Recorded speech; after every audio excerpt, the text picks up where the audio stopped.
दोस्तों आज हमारा 28 तारीख है और 28 तारीख को हमारा कोर्ट का फैसला आने वाले हैं। जैसे ही फैसला आएगी मेरे दोस्तों मैं आप लोगों को बताने की कोशिश करूंगा, लेकिन कोर्ट के फैसले से पहले बहुत बड़ी खबर आ चुकी है आप लोगों के एग्जाम से संबंधित।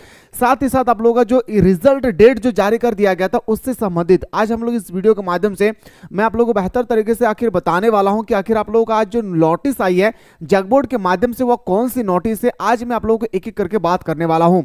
तो मेरे दोस्तों आप सभी को बताते चलूं, सबसे पहला ये बात आप लोग ध्यान रखेंगे कि आप लोगों का जो रिजल्ट का डेट थी वो हमारा था 10 मई को। याद रखना है, चाहे आप क्लास 10 से हैं, क्लास 11 से हैं या क्लास 12 से है, इसका जो रिजल्ट का डेट थी वो पूरी तरह से हमारा था कब, 10 मई को।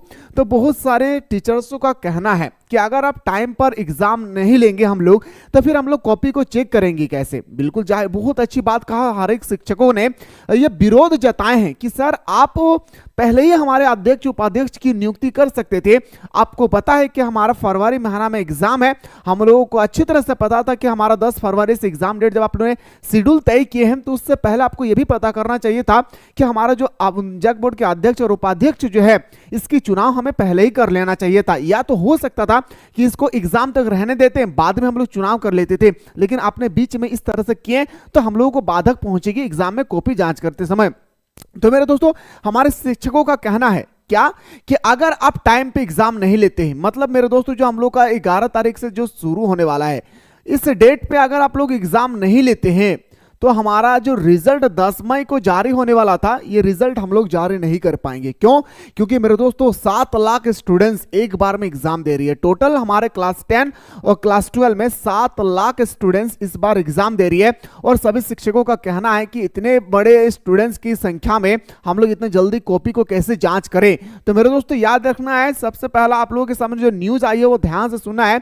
जो हमारा क्वेश्चन है एक बार अच्छी तरह से देखिए। कहते हैं कि मैट्रिक इंटर की परीक्षा तिथि टली तो 10 जून तक रिजल्ट आने पर संशय है। मतलब मेरे दोस्तों अगर आप लोग का जो रिजल्ट का डेट है जो 10 मई को निर्धारित की गई थी, अगर आप लोगों का टाइम पर एग्जाम नहीं लिया जाएगा तो रिजल्ट का डेट भी आगे पीछे होगी। ये हमारा कहना है भाई, याद रखना है हमारे बोर्ड का।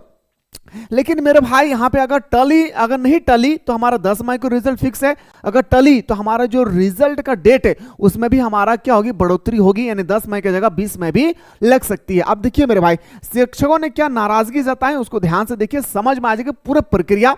एक एक क्वेश्चन को आप लोगों को अच्छी तरह से समझ में आ जाएगी कि आखिर क्या कहना चाहता है। 8वीं 9वीं के प्रश्न पत्रों की सुरक्षा के लिए नोडल पदाधिकारी की जिम्मेवार है। समझ में आ रहे ना आप लोग को? ये पता चला कि हमारा जो जग बोर्ड के अध्यक्ष और उपाध्यक्ष की नियुक्ति नहीं होने की वजह से हमारा जो एग्जाम स्थगित हुई है, आखिर किसके कारण? ये इसके कारण हुई है कि अलग अलग डिस्ट्रिक्ट तक क्वेश्चन को सही तरीके से बिना क्वेश्चन को लीक किए कौन व्यक्ति पहुंचाएंगे, इसकी नियुक्ति कौन करेगी? वही कह रहा है कि 8वीं और 9वीं के प्रश्न पत्रों की सुरक्षा के लिए नोडल पद अधिकारी की जिम्मेदारी है। भाई जिम्मेवार है, क्या जिम्मेवार मेरे भाई? ध्यान से सुनना चाहिए हम सभी को, ध्यान से सुनिए एक स्टेटमेंट को। कहता है कि झारखंड एकेडमिक काउंसिल द्वारा 8वीं 9वीं बोर्ड परीक्षा तिथि स्थगित कर दी गई है। इंटर कॉलेज और हाई स्कूल शिक्षकों का नजर अब मैट्रिक और इंटर यानी 10वीं क्लास और 12वीं क्लास बोर्ड की परीक्षा पर है। बिल्कुल सही बात है। अगर हमारा सही तरीके से सही टाइम पे अगर हमारे जग बोर्ड के अध्यक्ष और उपाध्यक्ष की अगर नियुक्ति नहीं हो पाएगी तो हमारा एग्जाम भी सही समय नहीं होना चाहिए भाई। क्यों? क्योंकि हमारा प्रश्न पत्र को पहुंचाएगी कौन? स्कूल तक सेपरेट माध्यम से। ठीक है, तो 10वीं 12वीं बोर्ड परीक्षा पर है। शिक्षकों का कहना है कि मैट्रिक और इंटर की परीक्षा तिथि यदि टली तो 10 जून तक रिजल्ट घोषित करना आसान नहीं होगा, क्योंकि इतने मैट्रिक और इंटर की परीक्षा में 7 लाख से अधिक स्टूडेंट शामिल होंगे। अब 7 लाख स्टूडेंट्स को कॉपी जांच करना 1 महीना 40 दिन में असंभव वाली बात है। मैं भी कह सकता हूं मेरे भाई असंभव वाली बात है कि इतने 7 लाख स्टूडेंट्स की कॉपी को जांच करना कोई मामूली काम नहीं है। शिक्षकों का यह कहना है, शिक्षकों का यह नाराजगी जता रही है हमारे जग बोर्ड के सामने। इसलिए इतने छात्रों की उत्तर पुस्तिका का मूल्यांकन समय पर करना आसान नहीं है। जग अध्यक्ष के बिना, अगर हमारे जग अध्यक्ष के बिना क्या कह रहा है भाई सुनिएगा, कहता है कि जग अध्यक्ष के बिना बोर्ड परीक्षा आयोजित करना संभव नहीं है। बिल्कुल सही बात है भाई। जग बोर्ड के अध्यक्ष और उपाध्यक्ष अगर नहीं होगी तो हमारा जो एग्जाम है वो कैसे होगी? ये तो बिल्कुल असंभव वाली बात है ना भाई, ये असंभव है। ठीक है, वही कह रहा है कि बोर्ड परीक्षा आयोजित कराना संभव नहीं है। अगर जब तक हमारे जैक बोर्ड के अध्यक्ष उपाध्यक्ष की नियुक्ति ना हो जाए तब तक हमारा संभव नहीं है, क्योंकि परीक्षा से संबंधित सभी गोपनीय मामले, गोपनीय का मामले का मतलब होता है सीक्रेट मामले, ठीक है। गोपनीय का मामले में होता है क्या मेरे भाई, सीक्रेट मामले, सभी मामले याद रखना है जैक के चेयरमैन स्तर से निष्पादित होते हैं।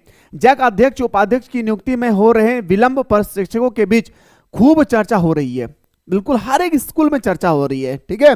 शिक्षक विलंब की वजह से जानना चाह रहे हैं, क्योंकि यह छात्रों के भविष्य से जुड़ा मामला है। हमारे सारे झारखंड वासी के सारे जो सरकारी स्कूल के टीचर्स हैं वो ये जानकारी प्राप्त करना चाह रहे हैं कि आखिर आप जो विलंब कर रहे हैं जैक बोर्ड का अध्यक्ष और उपाध्यक्ष की जो पद खाली है, इस पद को जो नियुक्त करने के लिए जो आप देरी कर रही है, आखिर इसके पीछे क्या कारण है, ये हमारे स्कूल के शिक्षक ये जानना चाहते भाई। बिल्कुल भाई, जो साल भर उन्होंने पढ़ाए हैं, समय टाइम पर अगर एग्जाम टाइम पर नहीं लेंगे तो वो जानकारी प्राप्त करना चाहेंगे भाई, ठीक है। इधर वित्त रहित शिक्षक संघर्ष मोर्चा की बैठक हुई है, जिसमें अध्यक्ष उपाध्यक्ष के पद खाली होने पर चिंता व्यक्त की गई है। कहा गया है कि 20 लाख से अधिक छात्रों के भविष्य को लेकर अध्यक्ष और उपाध्यक्ष की नियुक्ति पर हाईकोर्ट में रीट याचिका दायर की जाएगी। और मैंने आप लोगों को कहा था कि रीट याचिका दायर होगी, अब फाइनली दायर हो चुकी है मेरे भाई। याद रखना आज ही का डेट है, 28 तारीख को हमारा कोर्ट में सुनवाई होगी। हमारे अध्यक्ष और उपाध्यक्ष की पद आखिर खाली है, क्यों खाली यार, इसलिए क्यों नहीं भरा जा रहा है, इसके पीछे हमारे सारे स्कूल के शिक्षकों ने यह मिलकर तय किया है मेरे दोस्तों कि चलिए हम लोग हाई कोर्ट पर रीट याचिका दायर करते हैं। भविष्य को लेकर अध्यक्ष और उपाध्यक्ष की नियुक्ति पर हाईकोर्ट में रीट याचिका दायर की जाएगी। बैठक में कुंदन कुमार सिंह, रघुनाथ नाथ, हरि प्रसाद, ये सब मेरे दोस्तों जो व्यक्ति है ये हमारा बैठक में ये बात जताई है कि आखिर हमारा एग्जाम जो है वो सही समय पर नहीं होगी तो हम लोग कोर्ट पे याचिका दायर करेंगे, और आज हमारा कोर्ट का सुनवाई है। ये था मेरे दोस्तों आप लोगों का जो लेटेस्ट न्यूज़ था, आज आप लोगों को सुनना चाहिए और जितना ज़्यादा हो सके आप लोग आगे शेयर करें। लेकिन एक बात याद रखिएगा मेरे दोस्तों, जब तक हमारे जैक बोर्ड के अध्यक्ष और उपाध्यक्ष की नियुक्ति नहीं हो जाती है तब तक हमारा एग्जाम जो है असंभव है, तब तक हमारा एग्जाम नहीं होगी। और मुझे पूरा विश्वास है कि मेरे भाई कि आप लोग का 2 से 4 दिन के अंदर में, मतलब मेरे दोस्तों 2 से 3 फरवरी तक होते होते हमारा जैक बोर्ड के अध्यक्ष और उपाध्यक्ष की नियुक्ति हो जाएगी और आप लोगों का एग्जाम भी टाइम पे लिया जाएगा। और मेरे भाई ये भी याद रखना है कि कोर्ट के माध्यम से जो भी रीट याचिका दायर होती है, जो भी लेटेस्ट न्यूज आती है, मैं आप लोगों को सबसे पहले पहुंचाने की कोशिश करूंगा। इसलिए इस प्लेटफॉर्म को पकड़ करके अगला नोटिस में हम लोग मिलते हैं। तब तक आप लोग जय हिंद, जय भारत, वंदे मातरम।